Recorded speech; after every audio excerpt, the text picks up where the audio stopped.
ఉదయం సుమారు 10:50 ప్రాంతంలో నేను జగన్మోహన్ రెడ్డి గారి మీద వేసిన బిల్ పబ్లిక్ ఇంట్రెస్ట్ లిటిగేషన్ విచారణకు వచ్చింది. మా సీనియర్ కౌన్సిల్ ఉన్న మురళీధరరావు గారు వారు వాదనలో ప్రారంభించారు. వారి వాదనలో సుమారు ఒక అరగంట అయిన తరువాత అంటే పబ్లిక్లో ఒక ఉన్నతమైన స్థానంలో ఉన్న వ్యక్తి కోడ్ ఆఫ్ కండక్ట్ గురించి వాటి గురించి వారు విశదీకరించారు. ఆ తర్వాత లెర్నెడ్ అడ్వకేట్ జనరల్ శ్రీరామ్ గారు వారి అబ్జెక్షన్స్ ముందు వినాలి అని చెప్పి ఈ బిల్లుని ఎందుకు కోర్టు పక్కన పెట్టాలి అనే దాని మీద ఆయన మాట్లాడింది వినాలి అని చెప్పి లెర్నెడ్ అడ్వకేట్ జనరల్ శ్రీరామ్ గారు అభ్యర్థించారు. కోర్టు వారి వాదనలు వినిపించమని చెప్పిన తర్వాత సుమారు ఒక గంట పైగా వారు తమ వాదనలను వినిపించారు.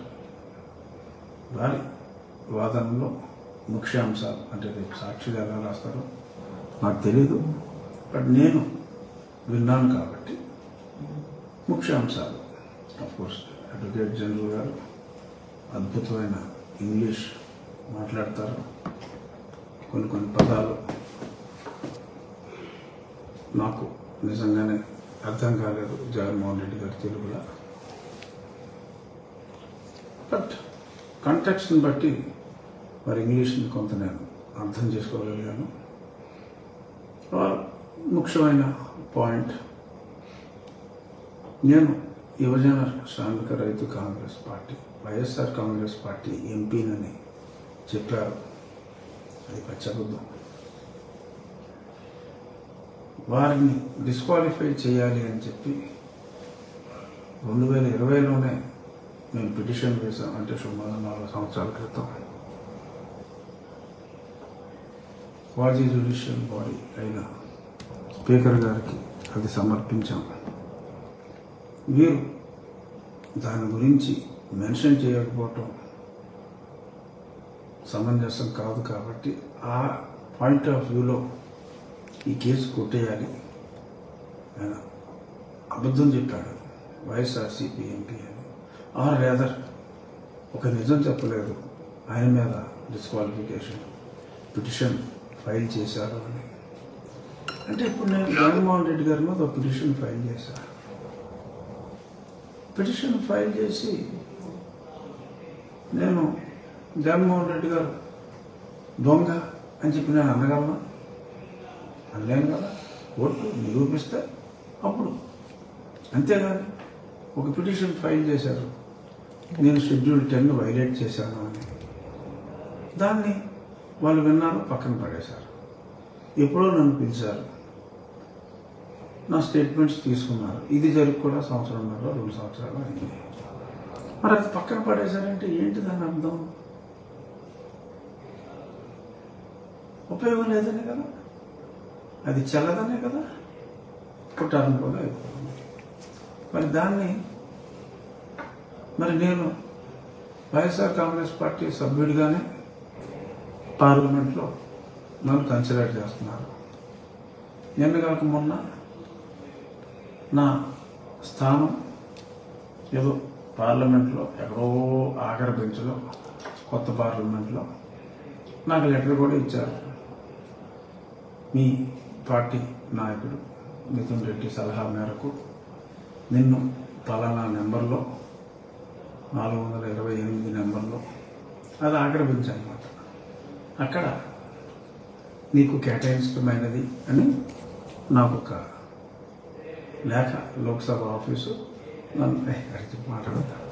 లోక్సభ ఆఫీసు నాకు లెటర్ ఇచ్చింది.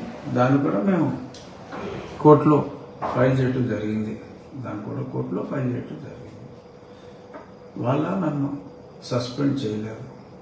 వాళ్ళు సస్పెండ్ చేసుంటే నేను ఈ యువసరా రైకాపా పార్టీ సభ్యుణ్ణి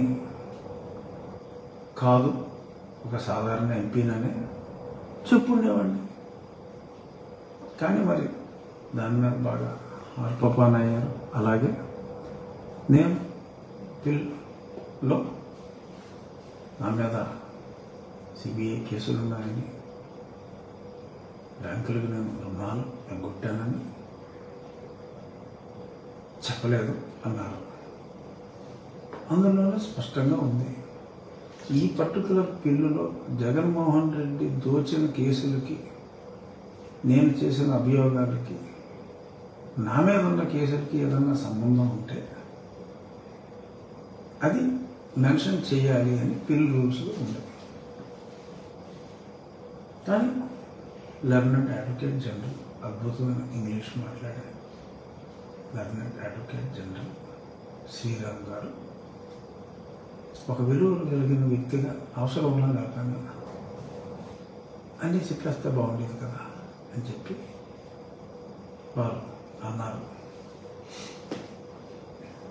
సరే, నేను రూల్స్ ఫాలో అయ్యా.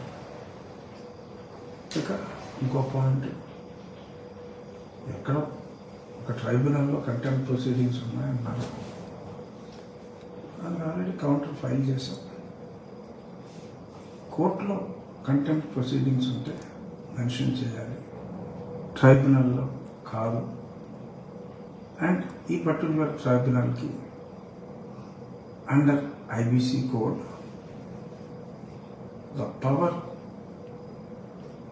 of contempt, adjudication of the contempt is not given. So అదే చెప్పడం జరిగింది. మరి ఇలా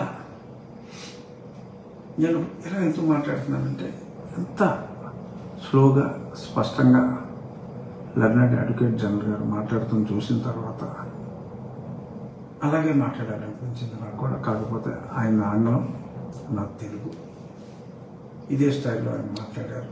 ఎందుకంటే స్పష్టంగా అర్థమవుతుంది కనుక నేను కూడా ఆ కోర్ట్ ప్రొసీడింగ్స్ని అంతే స్పష్టంగా, ఎందుకంటే నేను కూడా పబ్లిక్ లైఫ్లో ఉన్నాను కాబట్టి వాళ్ళు చేసిన ఎలిగేషన్స్ ఏదైతే ఉన్నాయో, ఒక పబ్లిక్ రిప్రజెంటేటివ్గా, పబ్లిక్ స్పిరిటెడ్ పర్సన్గా నేను కూడా ఆన్సరబుల్ కాబట్టి నేను చెప్తున్నాను.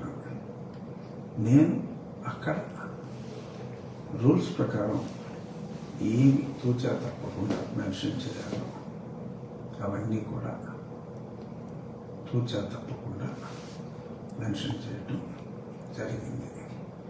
దీని వలన నాకు ఎటువంటి ప్రతిఫలము ఆశించి నేను చేయటం లేదు అని చెప్పి నేను అఫిడవిట్లో ఇచ్చాను. దానికి లెర్నెడ్ అడ్వకేట్ జనరల్ శ్రీరామ్ గారు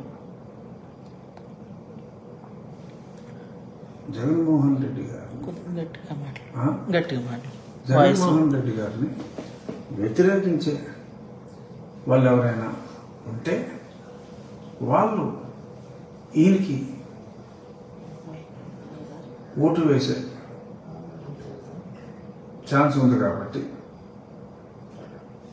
దానివల్ల దీనికి ప్రయోజనం ఆశించే చేసుంటారు అని మరి వారు లెర్నెడ్ అడ్వకేట్ జనరల్గా మాట్లాడటం జరిగింది.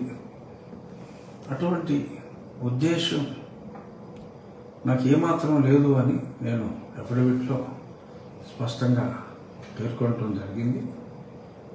సరే, ఇలా వాద ప్రతివాదనలు అన్నీ సుమారు ఒక 90 నిమిషాలు పైగా విన్న తర్వాత న్యాయస్థానం 4 మార్చ్ అంటే వచ్చే నెల 4వ తారీఖుకి ఈ కేసుని వాయిదా వేయటం జరిగింది. సో 4వ తారీఖు తర్వాత ఇంకా ఆర్గ్యుమెంట్స్ తర్వాత స్పష్టత వస్తుంది. టైం పట్టవచ్చు. బట్ రేపు సాక్షిలో ఏం రాస్తాడో నాకు తెలియదు. కానీ జరిగింది జరిగినట్టుగా చెప్పటం ఒక పబ్లిక్ రిప్రజెంటేటివ్గా నా బాధ్యత కనుక వారు మాట్లాడింది నాకు వ్యతిరేకంగా, వ్యక్తిగతంగా నాకు వ్యతిరేకంగా మాట్లాడినప్పటికీ కూడా ఎస్, నేను చెప్పవలసిన బాధ్యత ఉంది కాబట్టి నేను స్పష్టంగా అక్కడ జరిగిన సంభాషణ వెర్బాటం ఇది, ఆర్గ్యుమెంట్స్ మొదలైనవి. వచ్చే నెల 4వ తారీఖుకి మళ్ళీ ఆర్గ్యుమెంట్స్ ఉంటాయి. నేను ముఖ్యమంత్రి గారిని ఏకవచనంలో మాట్లాడినట్టుగా చెప్పారు. ఎప్పుడైనా పొరపాటున, ఎప్పుడు నేను మా ముఖ్యమంత్రి గారనే అంట, గౌరవంగానే మాట్లాడతాను, అందరికీ తెలుసు. ఎప్పుడైనా ఏకవచనం రావచ్చు, ఎందుకంటే వారి భాషలో వారందరినీ ఏకవచనంలోనే మాట్లాడతారు. నేను ఎప్పుడూ బహువచనంలోనే మాట్లాడతాను. ఎంత చిన్నవాడినైనా కూడా పొరపాటున ఎప్పుడైనా మరి ఏకవచనంలో సంబోధిస్తే అది మేబీ అన్ ఎవరేషన్. బట్ ఎప్పుడూ కూడా నేను మా ముఖ్యమంత్రి అనే, మా పార్టీ అధ్యక్షుడనే గౌరవిస్తాను. సో ఇది కూడా అందరికీ, అంటే రేపు ఏదో రాస్తారు. ఇప్పుడు చూస్తాను కోర్టు కేసుల్లో నిన్న మరి ఆ అడ్వర్టైజ్మెంట్ల విషయంలో కోర్టు చెప్పింది ఒకటి, వీళ్ళ పేపర్లో రాసింది ఒకటి. గత ప్రభుత్వాన్ని విమర్శిస్తే తప్ప అని కోర్టు అన్నట్టుగా మరి రాశారు. మరి ఆ ప్రొసీడింగ్స్ నేను చూసా, సాక్షిలో రాసినట్టుగా ఆ కోర్టు ప్రొసీడింగ్స్ లేవు. ఈనాడు జ్యోతుల్లో వెర్బాటం వచ్చింది. మరి కానీ కోర్టులో జరిగేది ఒకటి, సాక్షివాడు రాసేది ఒకటి. మరి సాక్షివాడు అంటే మళ్ళీ దాన్ని ఏకవచనంగా మరి ఫీల్ అయ్యి మరి ఏమన్నా మెన్షన్ చేస్తారని నాకు తెలియదు. బట్ సాక్షివాడి విషయంలో నేను కాంప్రమైజ్ కాను. సో అన్ని వక్రీకరించి రాయటం సాక్షి యాజమాన్యానికి అలవాటైపోయింది కాబట్టి రేపు ఏం రాస్తాడో మరి నేను ఊహించలేను. కాబట్టి రఘురామకృష్ణరాజుకి చివాట్లు పెట్టిన ధర్మాసనం అని ఇలా వెరైటీగా రాసుకుంటాడేమో ఆ సాక్షుడు అని మీకు ముందే ఒక హింట్ ఇస్తూ సరదాగా జరిగినట్టు నేను చెప్పా. ఆ సాక్షుడు ఏం రాస్తాడో రేపు పొద్దున్న మీరు చూడండి. సో ఇవాళ ఈ రచ్చబండని ఈ ఒక్క కోర్టు విషయాలకే రిస్ట్రిక్ట్ చేసుకున్నాం. అన్ని విషయాలు రేపు రచ్చబండలో మాట్లాడుకుందాం. Thank you.